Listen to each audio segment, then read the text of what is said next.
escuchen una cosa, presten atención. Ustedes tuvieron en cuarto introducción a la física, ¿sí?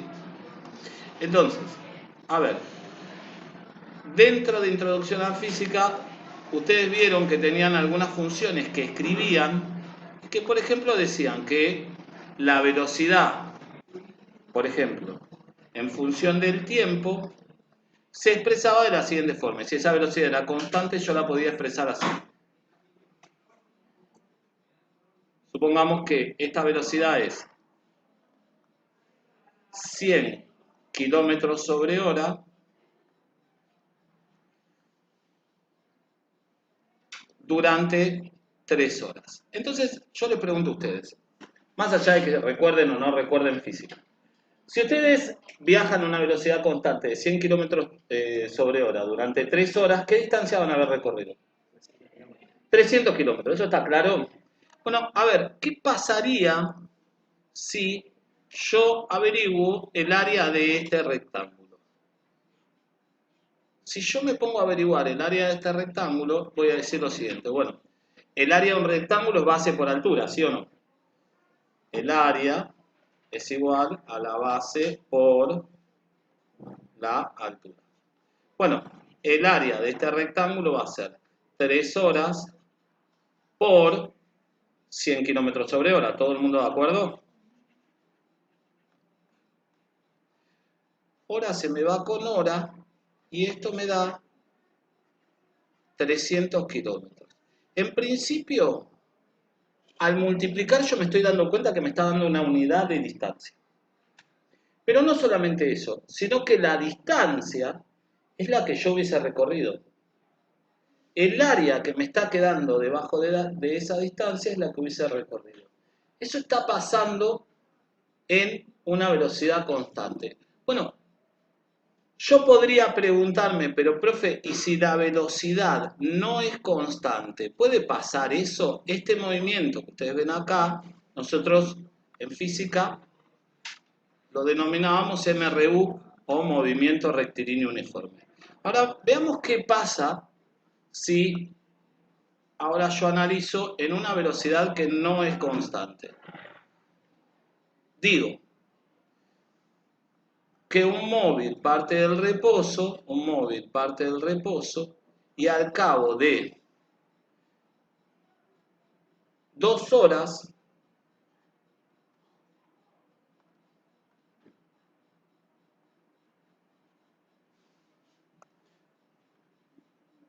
alcanza una velocidad de 60 kilómetros sobre hora.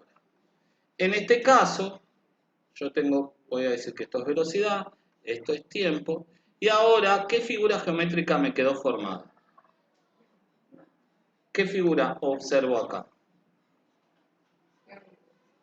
¿Un qué? Un triángulo. Esto es un triángulo. Y el área del triángulo es base por altura dividido 2. Bueno, a ver, yo puedo decir que este área es igual a la base por la altura sobre 2. Y lo que podría decir es que esto es 2 horas por 60 kilómetros sobre hora. Y todo esto se va con esto, todo esto dividido 2. El 2 se va con el 2 y me queda 60 kilómetros. Entonces digo, bueno, me vuelve a dar una unidad de distancia. ¿Será esa distancia la que recorrió?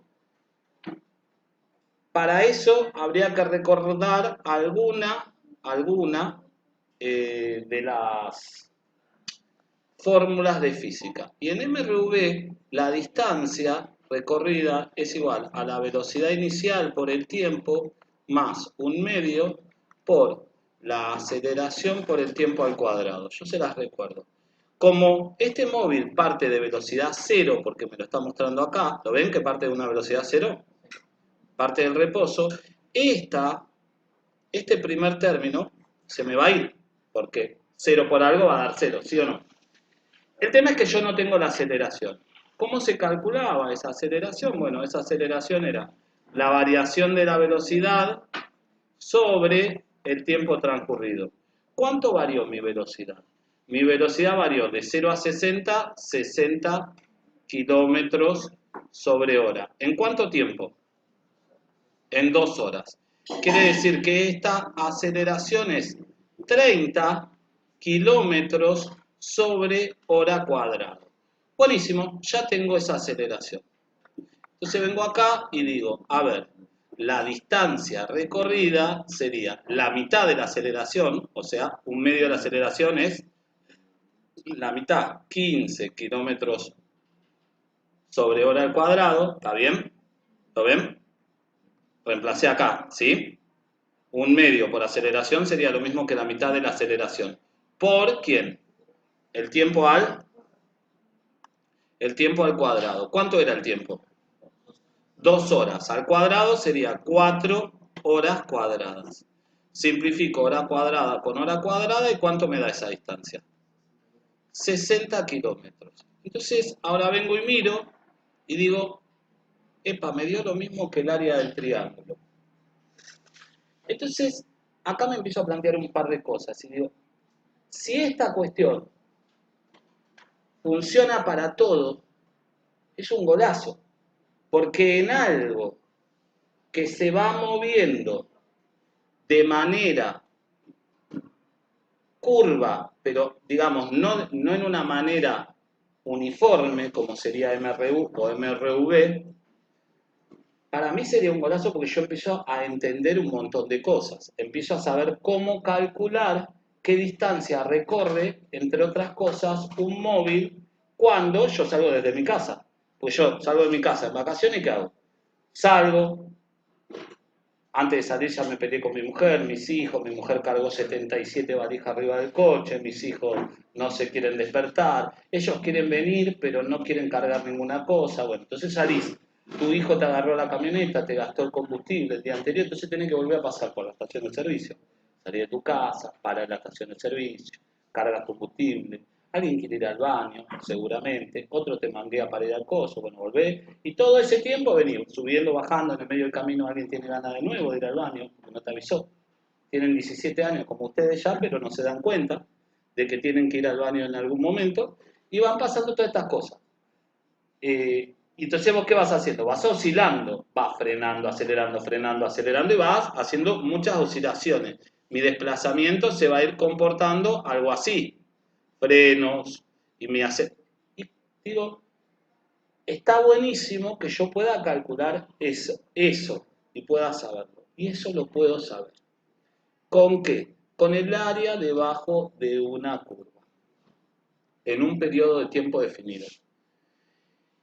Y nosotros habíamos visto la función inversa de la antiderivada, ¿sí o no? A la cual llamamos función primitiva. Y esa antiderivada, a la cual llamamos función primitiva, se llamaba o se denominaba integral. Si yo puedo saber que en física, debajo de eso, buscando ese área que está ahí abajo, encuentro la distancia recorrida, buenísimo, yo agarro cualquier función velocidad, la integro, calculo el área debajo de esa curva, ¿y eso qué va a ser? ¿Mi qué? Si en este caso era mi distancia recorrida. ¿Qué va a ser el área debajo de esa curva entonces? Cric, cric. ¿Qué va a ser? Ah, me encanta porque me están escuchando todos, es maravilloso. ¿Qué era esto, el área debajo de la curva acá? ¿Qué era este área? ¿Cuánto me dio? La distancia recorrida, ¿sí o no? En el segundo, ¿cuánto me dio? ¿Qué más qué fue? ¿La qué? La distancia recorrida. Entonces, si yo integro y hallo el área debajo de la curva, ¿qué voy a encontrar? La distancia recorrida. Eso está buenísimo. Porque yo puedo calcular una distancia sin acordarme de ninguna fórmula de acá en adelante. Lo único que tengo que saber es integrar. Eso es lo más importante. Porque yo ahora ya dejo de estudiarme fórmulas de memoria. Entonces, si yo tengo el desplazamiento y acá empiezo a analizar, ¿qué era la derivada? La derivada era la pendiente de la recta tangente, ¿todos de acuerdo? Pero a su vez, ¿qué es una pendiente? Es la variación en y, porque era y2 menos y1 sobre x2 menos x1, una pendiente, ¿sí o no? Es la variación en y en función de la variable x. Entonces, todo lo que sea una variación, yo lo voy a poder encontrar como la derivada de algo. Entonces, me pregunto, ¿qué es la inflación? La variación de los precios en función del tiempo, ¿sí o no? Entonces, si yo conozco la función que describe los precios, si la derivo, lo que voy a encontrar, como es una variación, es la inflación. Si yo conozco una función que describa el desplazamiento o la distancia recorrida, si la derivo, voy a encontrar ¿qué es la variación de la posición con respecto al tiempo? La velocidad. Voy a encontrar la función velocidad. En otras palabras, lo que quiero decirles es lo siguiente. Si yo me tomo el trabajo de pensar, en física se llama x de t a la función posición. ¿Por qué? Primero porque es en función del tiempo. Y segundo, ¿por qué x? Porque está hablando de una posición horizontal, ¿está claro? Y el eje horizontal en matemáticas, ¿cuál es? X. Quiere decir que cuando ustedes en física vean una función y de t, está hablando de una función ¿cómo? Si es vertical, claro. ¿Se entiende? Entonces, yo tengo una función posición, si la derivo voy a obtener una función velocidad. ¿Y cuál es la variación de la velocidad en función del tiempo? Eso me va a dar la aceleración en función del tiempo. ¿Está claro? Entonces, si yo tengo esta función, si derivo, voy a poder calcular la velocidad. Si vuelvo a derivar, o sea, va a ser derivada ¿cuánto? Segunda, voy a encontrar la aceleración. Ahora, si yo estoy en velocidad y quiero llegar a la posición, ¿qué tengo que hacer? ¿Qué es lo contrario de la derivada? Muy bien. Entonces voy a tener que, si yo quiero ir de acá a acá, voy a tener que integrar. Si a mí me pide, y acá viene nuestro trabajo y quiero que lo observen, así cerramos esto. Miren el ejercicio. En el primero es una derivada nada más en donde tienen que aplicar 2 veces regla de la cadena. Fíjense acá que está elevado al cubo, ojo, y a su vez esto. Más allá de eso. Me dice, la velocidad v de una partícula expresada en metros sobre segundos en función del tiempo está expresada por la función. Y me da una función. Me dice que esta función, ¿qué es? ¿Qué me describe? Velocidad. Ojo, estoy en el medio. Primero era posición, velocidad, aceleración. Me dice, indicar la velocidad de la partícula a los 3 segundos. ¿Qué tengo que hacer nada más? Muy bien, reemplazar el tiempo por ¿cuánto? Por 3. Indicar cuál es el espacio recorrido de la partícula en 5 segundos. O sea, si yo quiero espacio recorrido, ¿para dónde tengo que ir? ¿Para arriba o para abajo? O sea, ¿tengo que derivar o integrar? Integrar en el periodo de ¿cuánto? De 0 a 5, porque me pide en los primeros 5 segundos.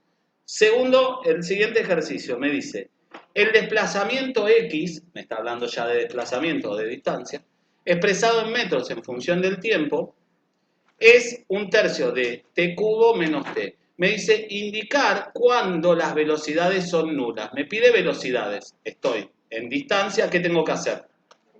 Derivo. Derivo una vez, estoy en velocidad. Para que algo sea nulo, ¿cuánto tiene que valer? 0. O sea que a la derivada primera la voy a igualar a 0 y voy a averiguar esos tiempos. Me va a dar un tiempo 1 y un tiempo 2 porque me va a quedar de grado 2. Y después me dice, indicar las aceleraciones para esas velocidades nulas. O sea, voy a hacer la derivada segunda y voy a reemplazar los ceros de la derivada primera. Es el mismo procedimiento que hice para graficar, para calcular máximos y mínimos. Y después les pido graficar. O sea que ya les pedí lo mismo que les pedía antes, cuando yo les enseñé a graficar, pero ya aplicado a un ejercicio. ¿Está claro?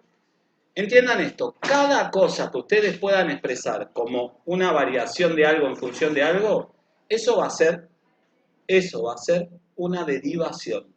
Y esa es la herramienta más importante de la derivada. Si yo quisiera estudiar nutrición y dijera, Por ejemplo, ¿hay alguien acá que vaya a estudiar nutrición?